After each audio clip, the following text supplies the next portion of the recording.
Hey guys, I'm going to show you how to do my scheduling app. So you're going to download Acuity. You're going to make sure my business link is in that, and you can see that you can scroll down and see all the things that are available. And we're going to go ahead and schedule small group training. So say I want Tuesdays at 8:30.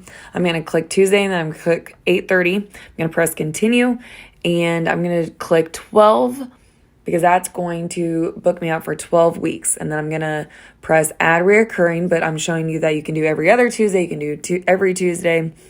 And then say I also want to schedule Fridays. So I'm going to click Friday the 18th and I'm going to press continue.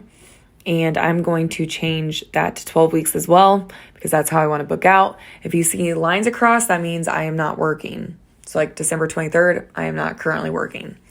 So then you're going to scroll down, you're going to make sure you put in your phone number, your name, and you're going to press I agree because this is your waiver form. And see, I didn't put my name so that it won't go.